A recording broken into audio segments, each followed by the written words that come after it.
Professor Whitmore didn't blink. He looked at Caleb Who let you in here? as if he were looking at a stain on a shoe. This equation requires a well-functioning brain. Do you have one? Caleb's voice was calm. I can solve it. Whitmore turned to the crowd. Did you hear that? He thinks he can solve it. He clapped slowly. He stepped closer. All right, pick up the chalk. 90 seconds.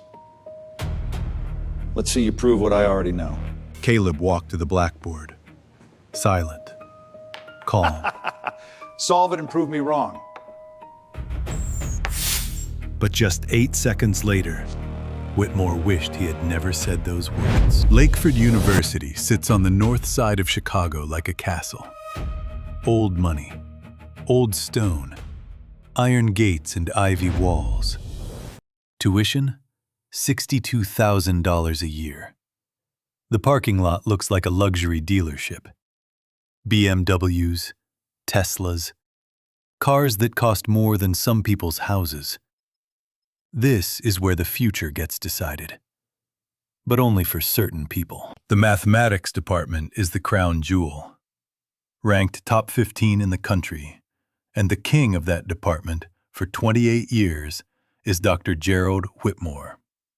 2 textbooks with his name on them, a National Science Foundation grant, published in every journal that matters. When Whitmore speaks, the department listens. When Whitmore decides, nobody questions it. He is not a stupid man. That's what makes him dangerous. Whitmore believes in merit. He says it all the time. I don't care where you come from. I care what you can do. But here's the thing about Whitmore's version of merit. It only counts if you look the part. Right school, right clothes, right background, right skin. He doesn't say that out loud. He doesn't have to. Now let me tell you about Caleb Ingram, 19 years old. Born and raised in Englewood, south side of Chicago. If you don't know Englewood, here's what you need to know. It's one of the poorest neighborhoods in the country. The schools don't have AP calculus. They don't have math teams. They don't have gifted programs. What they have is metal detectors at the front door. Caleb's mother, Denise, worked 2 jobs her whole life. Money was always short. Dinners were simple. Clothes were second-hand. Extras didn't exist. But Denise believed in one thing more than anything: her son's education. So Caleb taught himself. His classroom was the Chicago Public Library on Garfield Boulevard. 40 minutes walking each way. He read every math textbook he could find. Algebra from a water-damage donation at 12. Calculus from free YouTube lectures at 15. 1 hour per session on a public computer because there was a waiting list. But here's what made Caleb different from everyone else. He didn't learn to see patterns. He was born seeing them. At 6 years old, he rearranged cereal boxes in a corner store by price-to-volume ratio and told the owner which ones were a ripoff. At 10, he calculated the exact change his mother was shortchanged at the laundromat, in his head, faster than the machine could print a receipt. At 14, he solved a bonus geometry problem in the first 5 minutes of class using a method his teacher had never seen. The teacher called the school counselor. The counselor called nobody. Because Englewood doesn't get gifted programs. That's not a system failing by accident. That's a system working exactly as designed. Caleb graduated high school with a perfect 4.0 GPA, but he didn't go straight to college. His scholarship to Lakeford covered tuition, not food, not housing, not books. So he spent a year working. Busboy shifts, restaurant server, saving every dollar. During that year, his mother passed away. She had been sick for a while.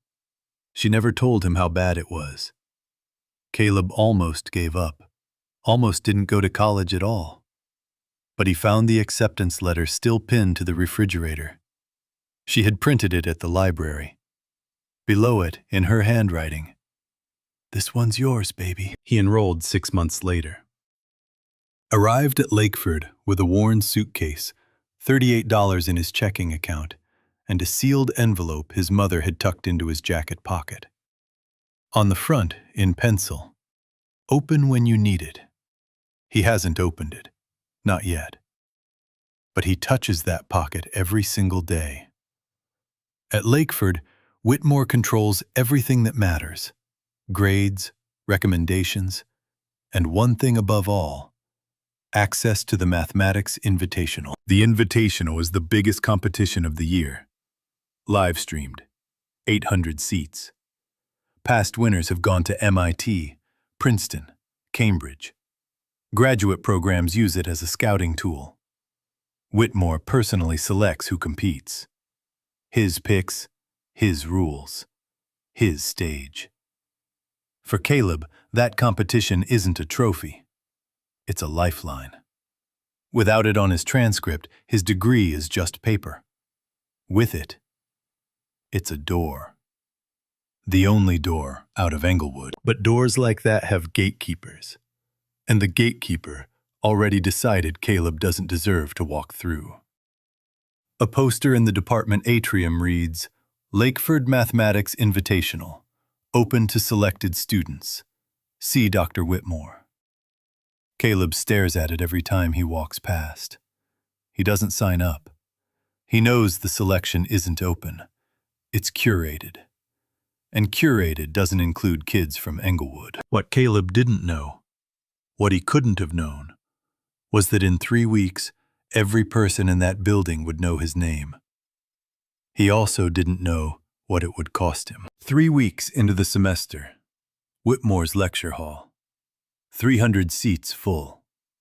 Whitmore walked in that morning with a different energy. He didn't open the textbook. He didn't pull up slides. He picked up a piece of chalk and wrote one equation across the entire board. Top to bottom. Dense. Layered. The kind of math that makes your eyes blur. "Diagnostic challenge," he said.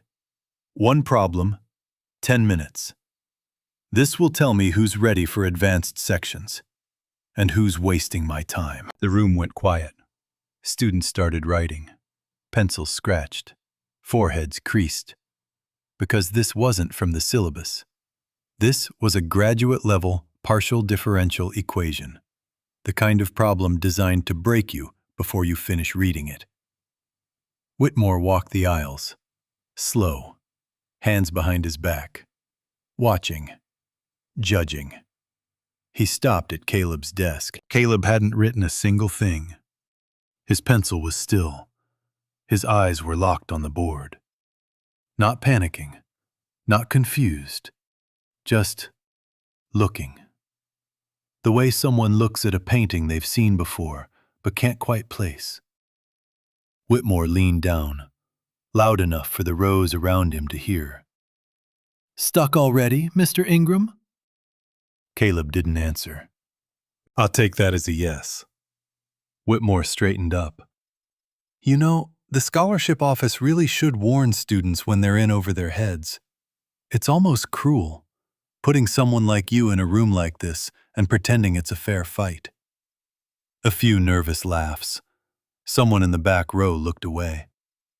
Caleb picked up his pencil. What Whitmore didn't see, what nobody in that room could see, was what was happening inside Caleb's head. He wasn't stuck. He was recognizing something. The equation had a hidden symmetry buried 3 layers deep. A pattern most people would never notice because they were too busy solving the hard way. But Caleb saw it. The way he always sees things. Instantly. Naturally. The way he saw mispriced cereal at 6 and wrong change at 10. If you spotted the symmetry, 4 steps collapsed into 1. The whole equation simplified itself. Caleb started writing. Steady. No hesitation. No crossing out. Just clean, quiet math. 7 minutes passed. Whitmore called time. "Pencils down. Let's see what we've got." He asked for volunteers. 3 graduate students, auditing the class, walked to the board one by one. They showed partial work, decent attempts. None of them finished. These were students with private tutors, summer research programs, every advantage money could buy, and none of them could crack it. Whitmore nodded like he expected this. As expected, this was designed to show you where you stand. Most of you are not where you think you. A hand went up. Third row. Caleb. I have a complete solution.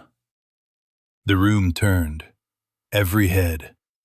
300 people looking at the kid with the worn sneakers and the safety pin backpack. Whitmore blinked. Then his jaw tightened. You have a what? A complete solution to the equation. Silence. The kind of silence where you can hear the air conditioning. Whitmore stared at him for a long moment. Then he stepped aside and gestured at the board. Not a warm gesture, not an invitation, a dare. The kind of gesture that says, go ahead, embarrass yourself. I want to watch. By all means, Mr. Ingram, show us. Caleb stood up, pushed his chair back. The walk from row 3 to the board took 8 seconds. Every eye in the room tracked him.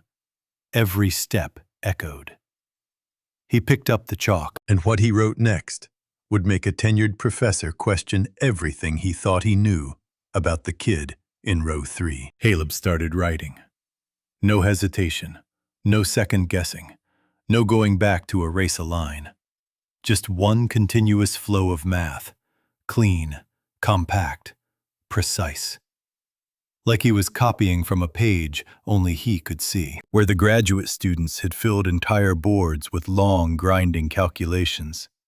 Caleb's solution took up half the space, maybe less. He had found the shortcut nobody else saw, the hidden symmetry buried inside the equation, and used it to collapse the whole thing down. 4 steps into one. 15 minutes of brute force work reduced to a few elegant lines. The room was dead quiet. Students were leaning forward, comparing what Caleb wrote to their own messy, tangled attempts. Some of them had pages of crossed-out work.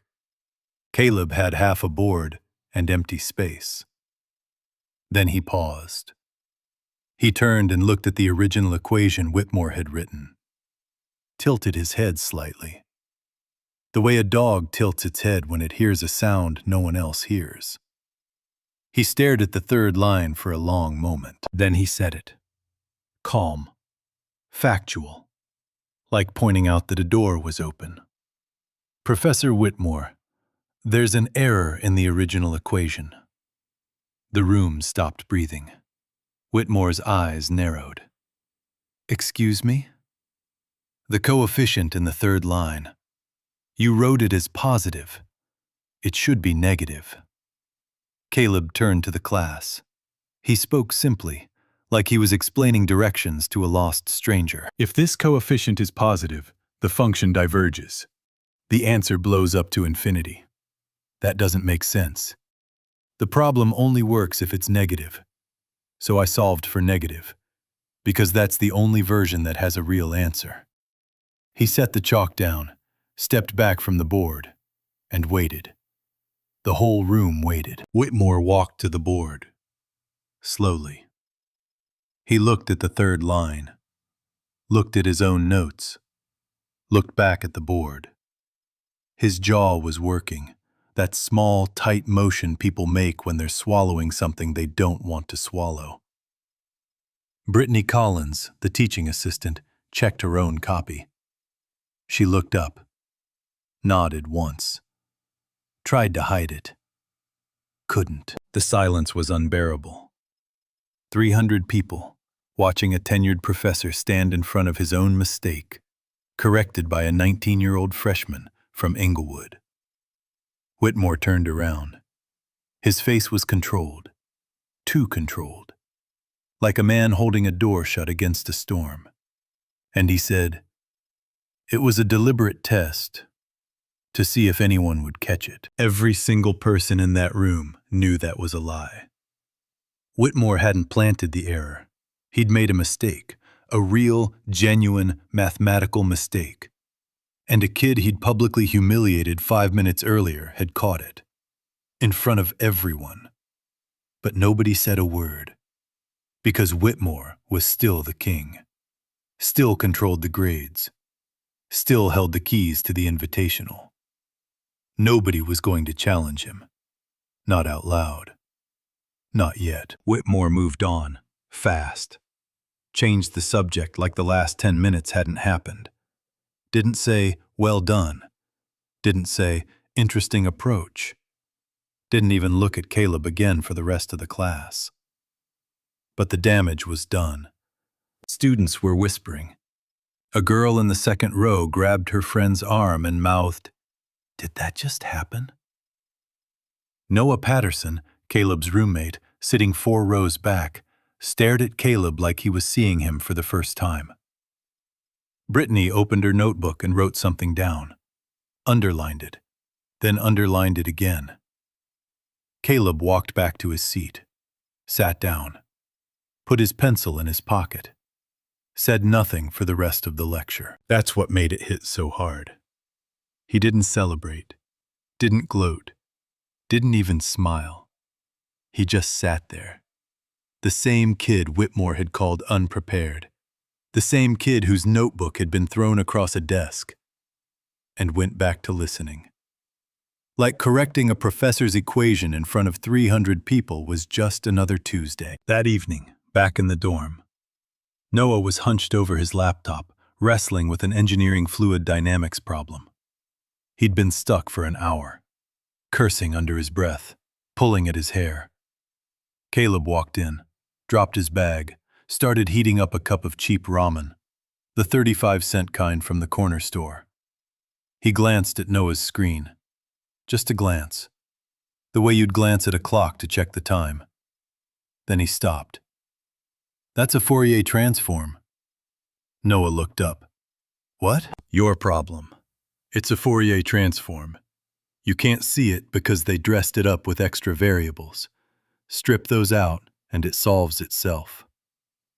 He grabbed the nearest piece of paper, the back of a grocery receipt, and rewrote the problem in 30 seconds. Clean, simple, done. Noah stared at the receipt, then at Caleb, then back at the receipt. "Bro, who are you?" Caleb shrugged, went back to his ramen. That's the thing about natural talent. It doesn't announce itself. It doesn't need a stage or a spotlight. It just shows up. On the back of a receipt, in the middle of a dorm room, between bites of 35-cent ramen. And if you're paying attention, you see it. If you're not, you miss the most extraordinary thing in the room. Brittany Collins was paying attention. Whitmore was not. But Whitmore did something that night that he hadn't done in 15 years. He went to his office, opened his computer, and pulled up a student's admission file. Caleb Ingram's file. What he read in that file should have changed his mind. It should have made him pause, reconsider, see the kid differently. Instead, it made things worse. Much worse. Whitmore sat in his office that night and read Caleb's file from top to bottom. Englewood. Public school. No AP courses. No math Olympiad. No summer research programs. No faculty connections. Gap year spent working as a busboy and a restaurant server. Mother, deceased. Emergency contact, none.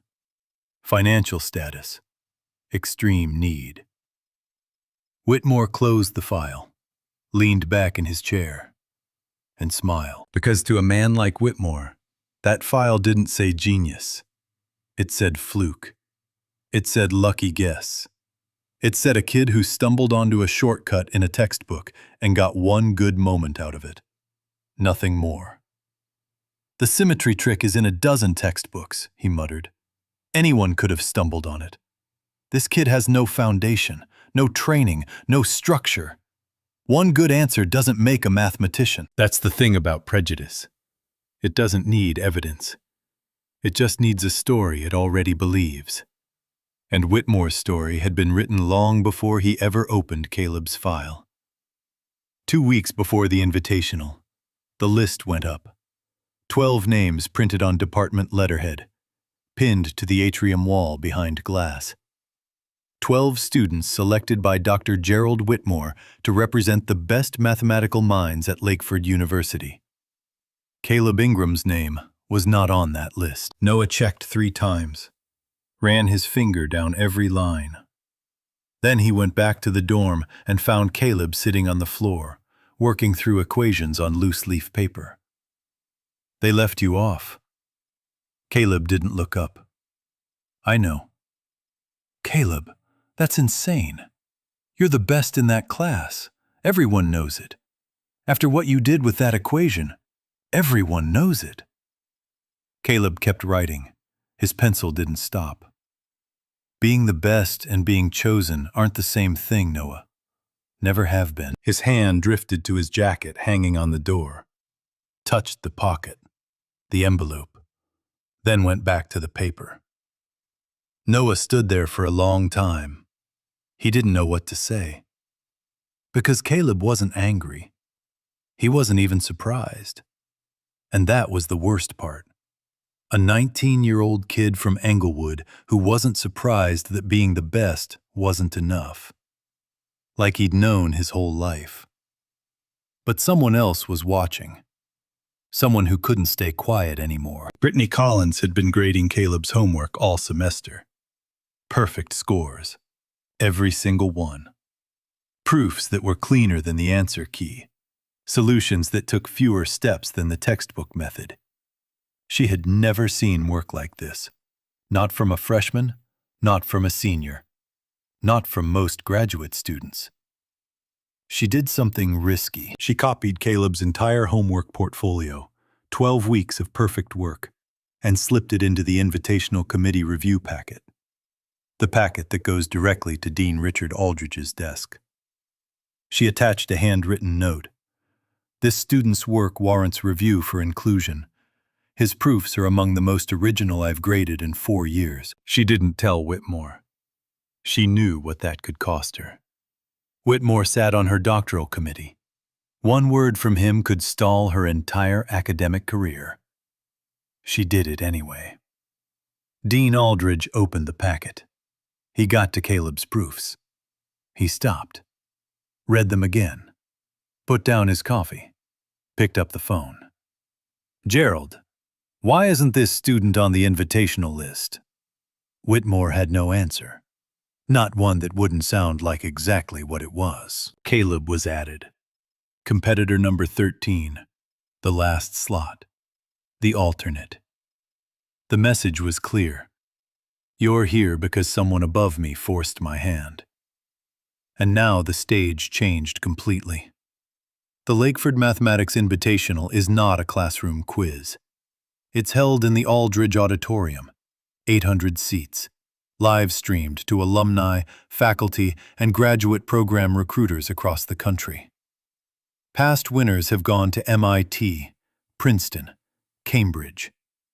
This is where careers begin or end. The competitors were mostly juniors and seniors, 2 graduate students. Students with published papers, summer fellowships, and last names that match the donor plaques on the walls. Caleb was the only freshman, the only black competitor, and the only one who got there by clearing tables and teaching himself math from library books.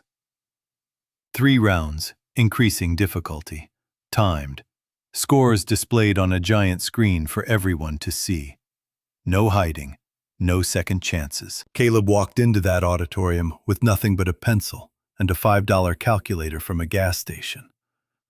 What he didn't know was that Whitmore had personally selected the final round's problem. And he'd chosen it for one reason: to make sure that no one without a graduate-level education could touch it. No one without the kind of training that money buys.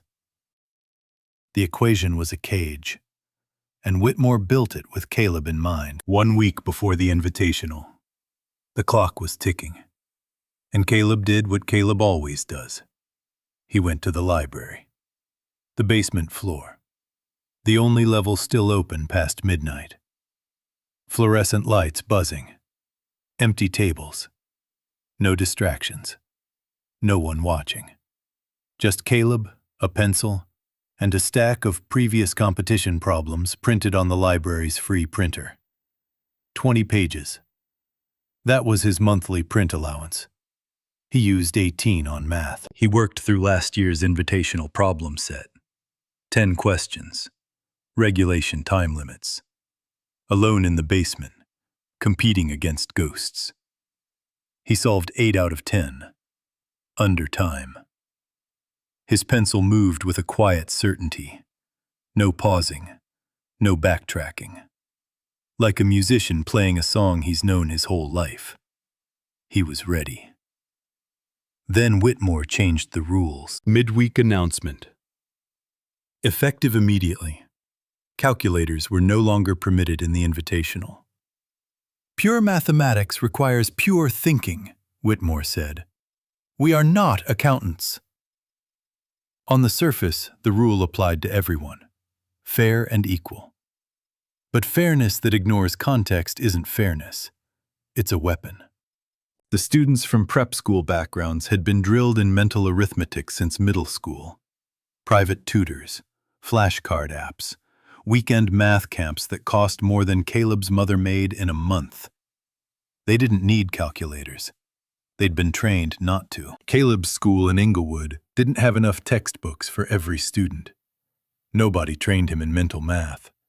His $5 gas station calculator was his safety net. Not to solve, but to verify. To double-check the instincts his brain already had. And now that net was gone. But here's what Whitmore didn't know, and what the file couldn't tell him. Caleb had been doing mental math his entire life. Not as a skill, as survival. Calculating grocery totals in his head before reaching the register, so his mother would know if they had to put something back before the cashier announced the number out loud. Counting tips from his busboy shifts. Splitting checks.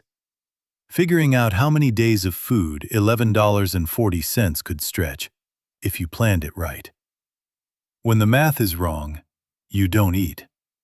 You learn fast. Noah quizzed him that night with random multiplications. 3-digit numbers. Caleb answered before Noah finished reading them. How do you do that? Noah asked. Practice, Caleb said. A lot of practice. He'd adjusted. But Whitmore wasn't done. The other competitors formed study groups that week.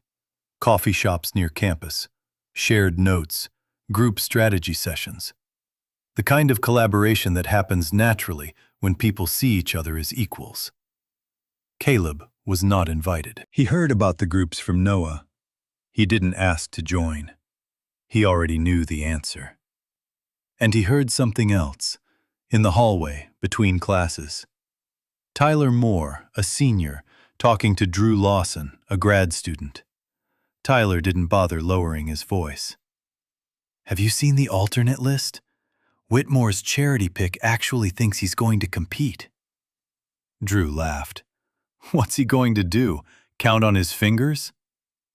Caleb walked past them. Same pace, same face. He didn't slow down and he didn't speed up. He'd been walking past people like this his whole life. His stride never changes. But someone had his back. Quietly. Carefully. Brittany Collins left a folder on a library table. No name, just a post-it note. Thought you might find these interesting. Inside, a collection of advanced number theory problems. And something else. A monograph on the work of Srinivasa Ramanujan, the self-taught mathematical genius from India, born into poverty, no formal training, no university degree. Saw patterns in numbers that trained professors couldn't see. Died young. changed mathematics forever. Caleb read the monograph 3 times. It was the first time in his life he'd read about a mathematician who felt familiar. Not just smart, familiar. Like looking in a mirror across 100 years. Inside that monograph were Ramanujan's partition functions, his shortcut methods, his way of seeing recursive structures hidden inside complex equations. Caleb absorbed them the way his brain absorbs everything mathematical, instantly, deeply, permanently. He didn't know it yet, but this was the key to everything. 4 days before the invitational, Whitmore held a preparation session for competitors. Caleb showed up. Same hoodie he'd worn 3 days straight because laundry costs money. Whitmore spent 90 minutes reviewing advanced techniques, referencing graduate seminars in topology and abstract algebra. Courses Caleb hadn't taken. Courses that cost thousands of dollars to access. The other competitors nodded along. Caleb took notes as fast as he could on loose-leaf paper, filling gaps in real time. After the session, the room cleared. Whitmore walked toward Caleb. A few competitors lingered by the door, listening. "Mr. Ingram, a word." Caleb looked up. "I've been running this competition for 18 years. I've seen students like you before. Eager, bright enough perhaps, but without foundation, without structure." He paused, let the words settle. "There is no shame in knowing your limits. It would be far more embarrassing to fail on a public stage than to withdraw quietly. I'm offering you that courtesy." He said courtesy like he was handing a beggar a coin. Caleb looked at him for a long time. Then he said, quietly, evenly, without a single crack in his voice, "I appreciate the concern, Professor. I'll take my chances." Whitmore nodded, the slow, cold nod of a man watching someone walk into a trap. The night before the competition, 2 in the morning, Noah was asleep. The dorm was dark. Caleb sat on the floor with the Ramanujan monograph open beside him, working through one final problem. A monster. Recursive sequences tangled with boundary constraints. He was stuck for 2 hours, pencil frozen, eyes burning. He almost closed the book. Then he saw it. A recursive structure hidden inside the coefficients. The same type of pattern Ramanujan was famous for. Buried in plain sight. Invisible unless you stop trying to solve and start trying to see. Caleb's brain didn't learn to do this. It was built for it. Wired for it since birth. He cracked the problem. Sat back against the wall. Exhaled. He was ready. That night, Caleb ironed his one good shirt with a pot of hot water and a towel. A trick his mother taught him. He didn't own an iron. He set his alarm for 6, competition at 9. The department's social media page posted competitor profiles that evening. Each one had a professional headshot, a paragraph of achievements, a professor's endorsement, published papers, summer fellowships. Caleb's profile was last. No photo. He couldn't afford the $15 campus portrait session. 4 words. Caleb Ingram, freshman, scholarship recipient. No endorsement, no achievements listed, no lineage. 12 profiles that told the world these students mattered, and one that said nothing at all. Tomorrow morning, 3 rounds, no second chances. And everything Caleb had survived. Englewood, the poverty, the loss, the humiliation, came down to a pencil and a chair in a room full of people who had never once doubted they belonged. That night he couldn't sleep, not because he was afraid, because he kept hearing his mother's voice, something she used to say when he brought home a test score and she couldn't afford to celebrate with anything more than a hug. He couldn't remember the exact words. Not yet. Morning of the invitational. 9 o'clock sun cutting through the auditorium windows. Caleb got there early. He'd walked 40 minutes from the dorm, saving the $1.50 bus fare for dinner. The auditorium was already filling. Students, faculty, alumni in blazers. 2 local press photographers setting up tripods. 800 seats. The stage was lit. The scoreboard screen glowed bright white. This was real. Caleb noticed the problem sets stacked on the judges' table.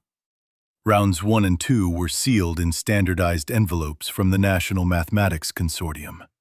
Official stamps, tamper-proof, fair. Round 3 was different. Different envelope, different seal, handwritten label. Submitted by Competition Committee Chair. The committee chair was Dr. Gerald Whitmore. Before the doors opened, Brittany found Caleb in the hallway. She was pale, her hands were shaking, and she wasn't the one competing. She spoke fast, quiet, looking over her shoulder every few seconds. Listen to me. The final round problem is not from the standard competition bank. Whitmore wrote it himself. He submitted it last night, after the external review deadline. The outside judges haven't seen it, haven't vetted it. It's from his own unpublished research, a problem he's been working on for his next textbook. Caleb listened, didn't interrupt. It requires at least 3 semesters of graduate-level topology and abstract algebra, just to read the notation. This isn't a test, Caleb. It's a trap. He designed it so you'd fail in front of everyone. In front of the cameras, so he could point at you and say, "See, I told you he didn't belong." Silence between them, the sound of the auditorium humming behind the doors. "Why are you telling me this?" Caleb asked. "Because I've been grading your work all semester.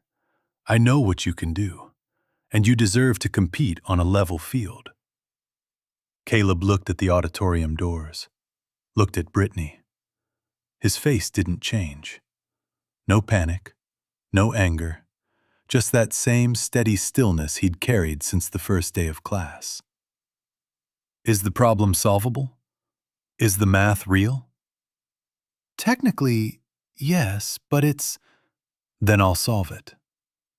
Brittany stared at him. I've been solving things I wasn't supposed to solve my whole life. This is just one more. He turned and walked toward the doors. The auditorium lights dimmed. The moderator stepped to the podium. And Caleb Ingram sat down in seat 13, the last chair, the lowest seed, wearing his one good shirt ironed with a pot of hot water, holding a pencil, and knowing the truth that nobody else in that room knew yet. The man who wrote the final problem didn't write it to test anyone. He wrote it to destroy one person. And that person just sat down and said, "Bring it." Round 1. Algebraic manipulation under time pressure. 12 competitors. Pencils flying. Caleb finished second, 3 seconds behind Tyler Moore. 3 seconds behind a senior who'd had private math tutors since he was 8 years old. Caleb taught himself from donated books and free YouTube. 3 seconds. The audience noticed. Round 2. Multi-step proof construction. Caleb finished third. His proofs were unconventional. Shortcuts and structural reductions that the judges had to take extra time to verify. His notation was self-taught. Correct. Every line. But it didn't look the way the textbooks look. It didn't wear the uniform. The proofs worked, every single one. But they looked different. And different in a room like this is a problem. Leaderboard after round 2. Tyler Moore, first. Caleb Ingram, second, 4 points behind. Drew Lawson, third. The audience was buzzing. The live stream chat was moving fast. Who is this freshman? Where did he come from? Are you seeing this? Then it happened. Between rounds, Whitmore stood up from the judging panel. He walked to the head judge, spoke quietly, but not quietly enough. He requested a formal scoring review of Caleb's round 2 proof. His argument: Caleb's method, while arriving at the correct answer, did not follow standard proof presentation structure. The format was irregular. The notation was non-standard. It should be penalized. Dr. Evelyn Saunders, the external examiner from Stanford, reviewed Caleb's work. She found it mathematically valid. Privately, she found it brilliant. But the competition rubric included points for formal presentation standards, and Caleb's notation was self-taught. It was the notation of a kid who learned math from library books, not from a professor's lecture. The ruling came fast. 2 points deducted. Caleb dropped from second to third. The audience murmured. Noah shook his head slowly in the crowd. The correct answer, penalized because it didn't look the way the system expected it to look. The right math in the wrong handwriting.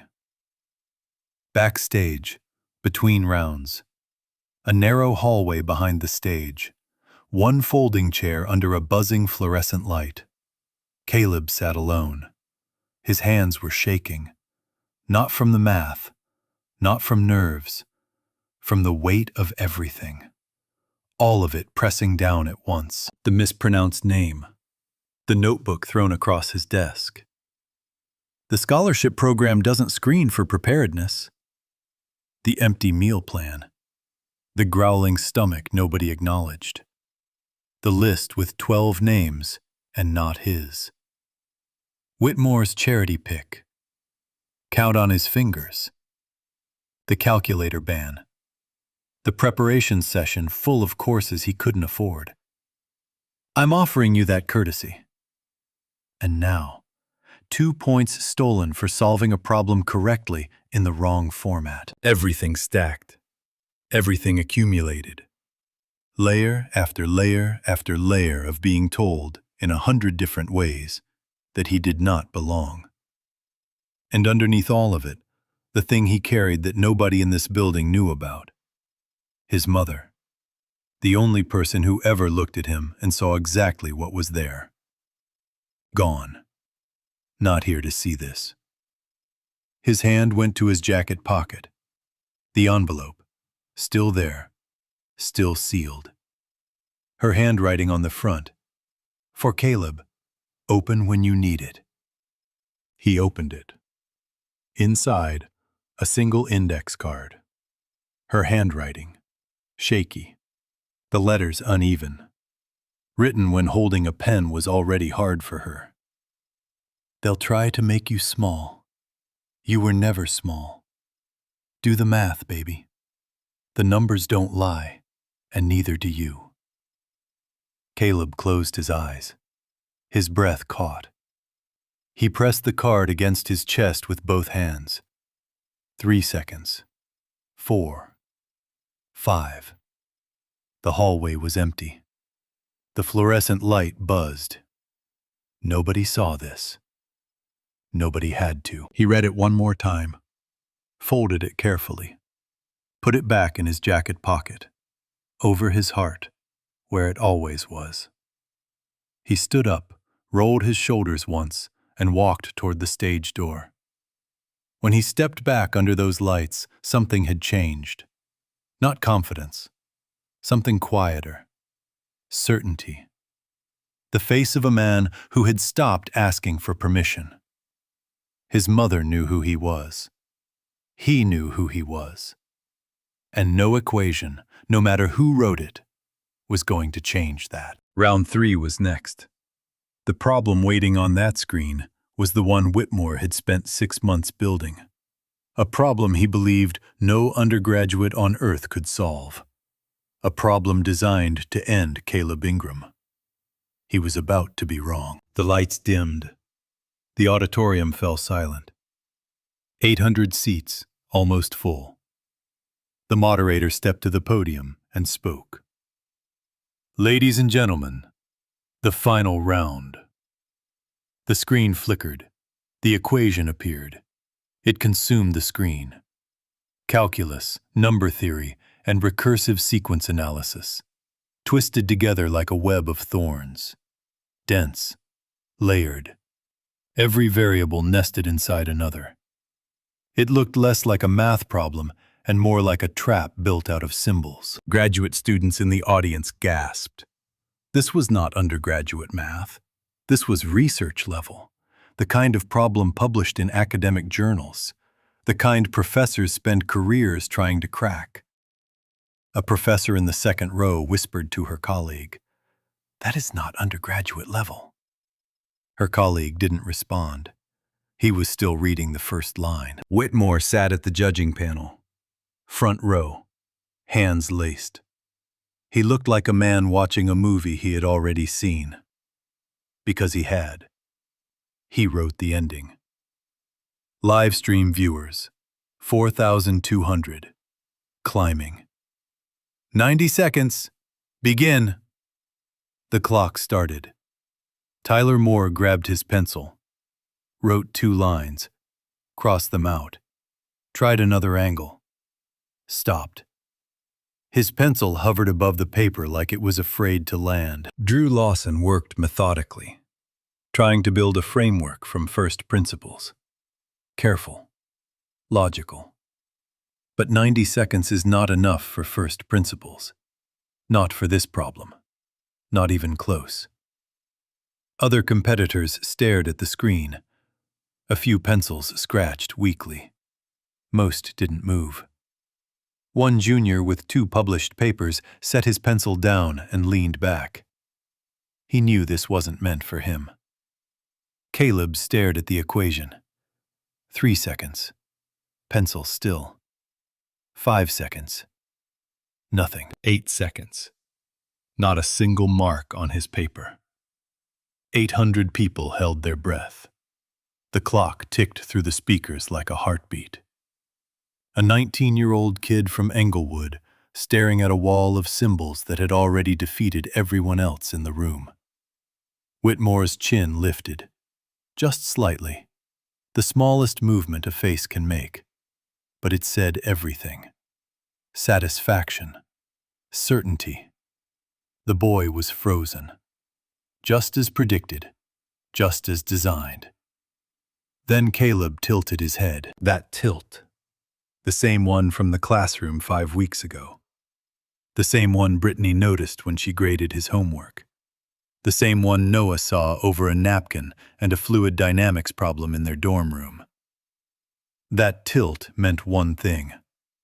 Caleb's brain had stopped reading the surface and started seeing the architecture underneath. Because Caleb's mind doesn't calculate. It sees. The equation looked like a fortress, impenetrable. But underneath the notation, underneath the layers of complexity and deliberate intimidation, there was a pattern, a recursive structure, the same coefficient sequence repeating inside itself, nested 3 layers deep, like Russian dolls.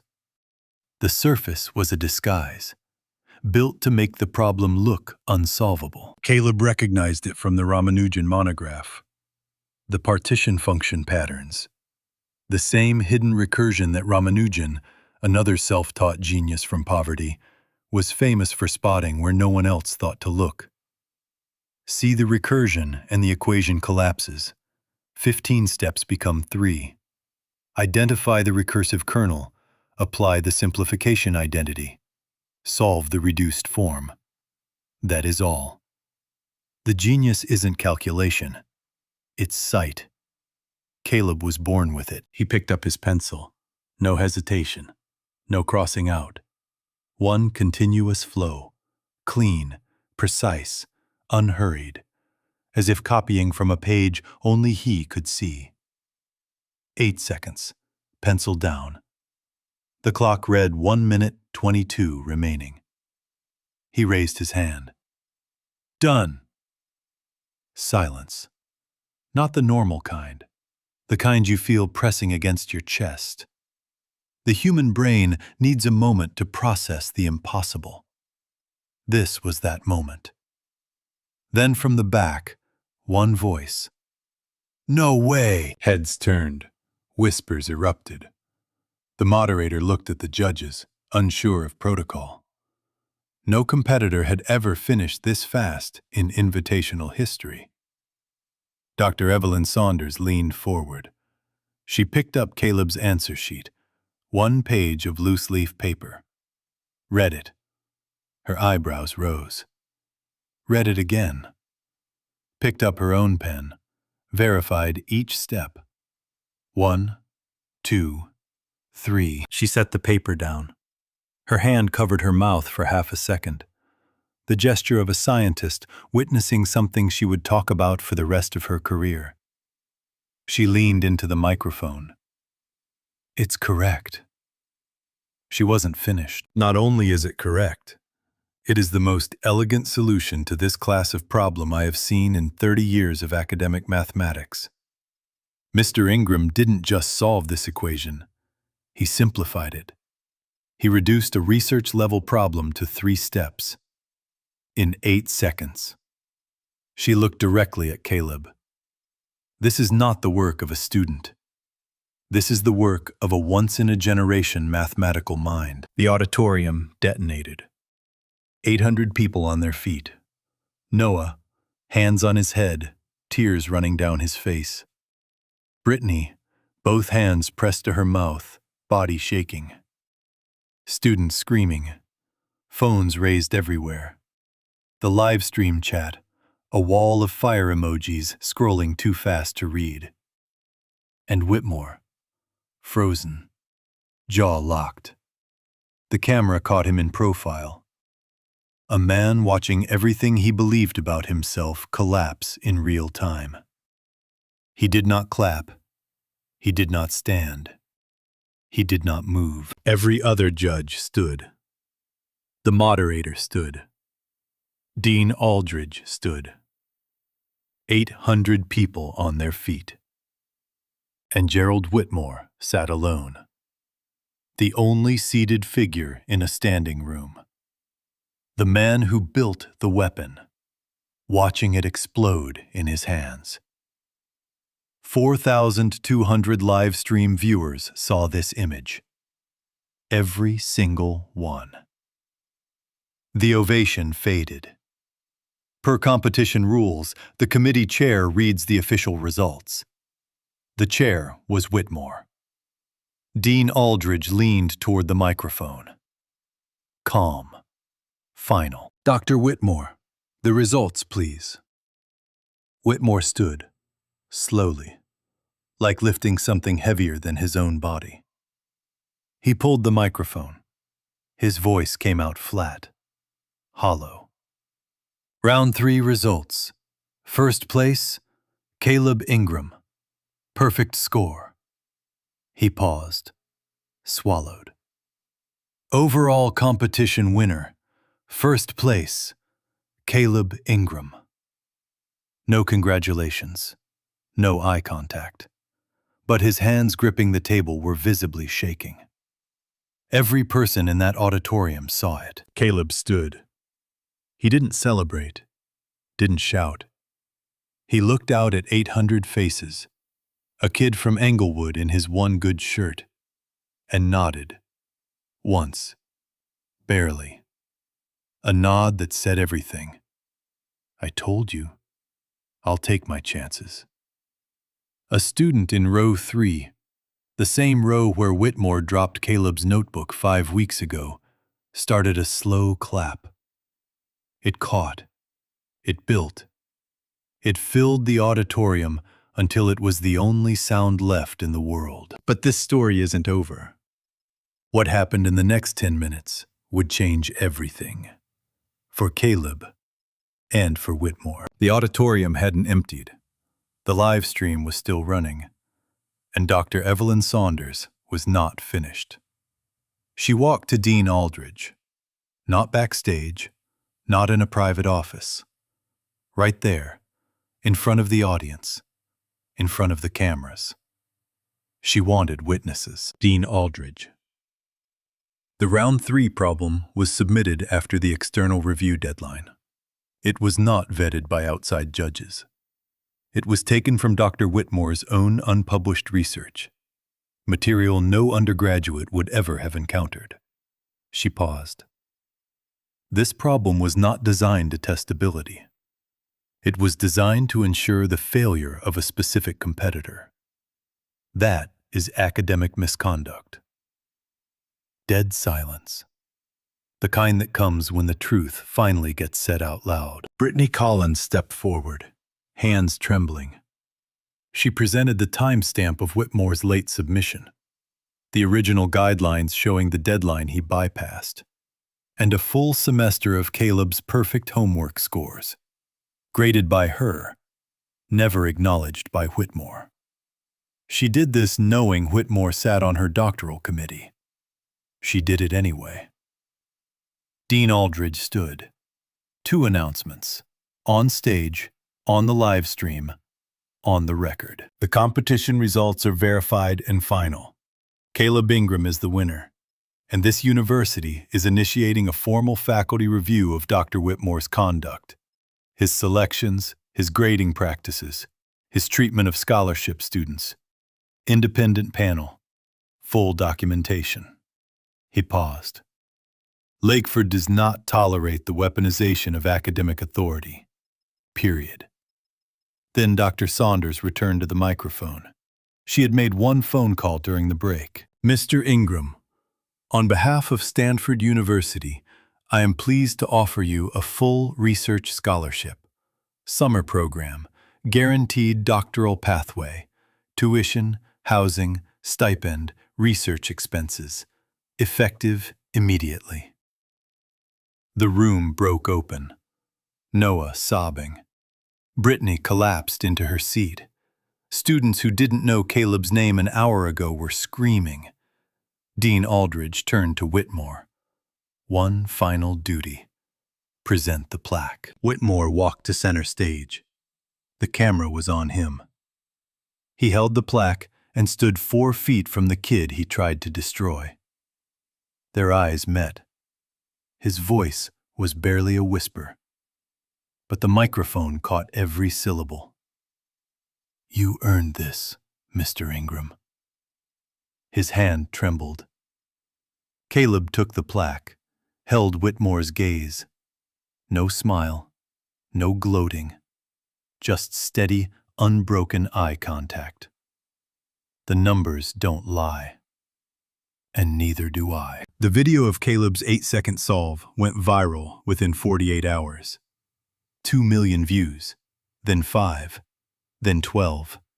Comment sections flooded with people sharing their own stories of being underestimated.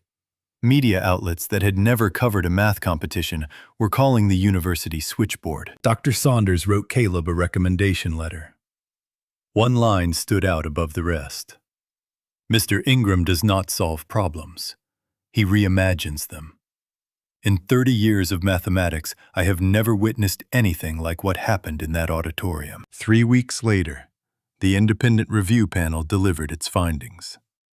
A documented pattern of bias in Whitmore's competition selections and grading practices, stretching back 5 years. The ruling was decisive. Gerald Whitmore was formally censured, a permanent mark on his academic record. He lost his position as department chair, stripped of all competition oversight authority, required to complete faculty equity training. He kept his tenured teaching position. Tenure is tenure. But the authority he had wielded unchecked for 28 years was gone. The gatekeeper lost the keys. Caleb's Stanford scholarship covered everything: tuition, housing, meals, books, a monthly stipend. For the first time in his life, he didn't have to choose between eating and learning. For the first time, the math was the only problem he had to solve. He pinned his mother's index card to the corkboard above his desk. Below it, the plaque. Beside it, a new box of pencils, full length, bought with money he didn't have to borrow. Monday morning, the lecture hall. A new professor teaching, temporary replacement during restructuring. Caleb walked in. Same seat, row 3. Opened a new notebook. The first one he ever bought brand new. Picked up a pencil. Got to work. No fanfare, no victory lap. Just a 19-year-old man from Englewood who proved he belonged, and then kept going. Because the point was never proving anyone wrong. The point was the math. It was always the math. Caleb Ingram didn't walk into that auditorium to prove anyone wrong. He walked in to prove himself right. There's a difference. And if you've ever been the person nobody expected anything from, you already know what that difference feels like. If this story hit you the way it hit me, drop a comment. Tell me about a time you proved someone wrong. Share this with someone who needs to hear it today. And if you haven't already, subscribe. Because stories like Caleb's are everywhere, and they deserve to be told.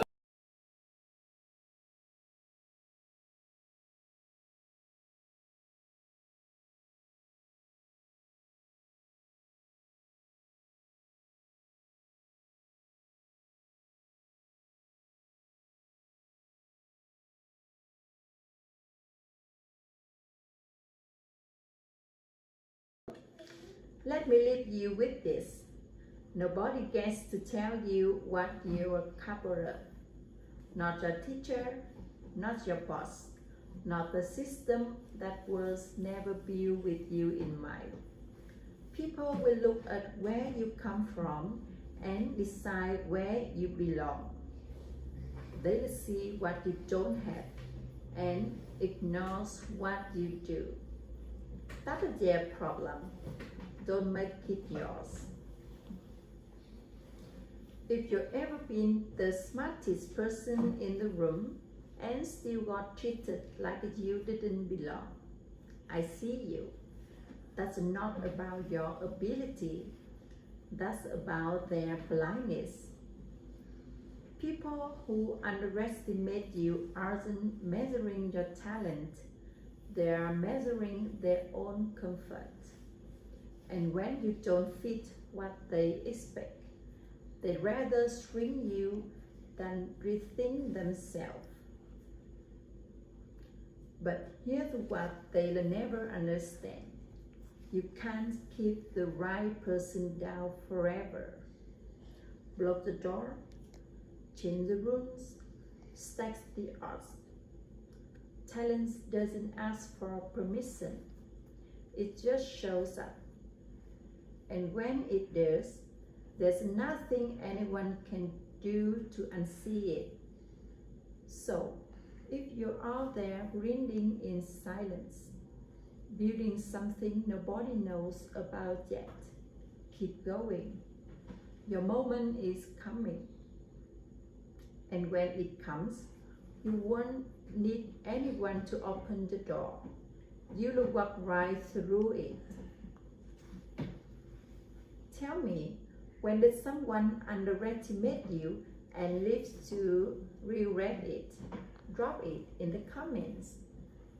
If this one hit you, share it, like it, subscribe so you'll hear for the next one. The number don't lie, the neither do you.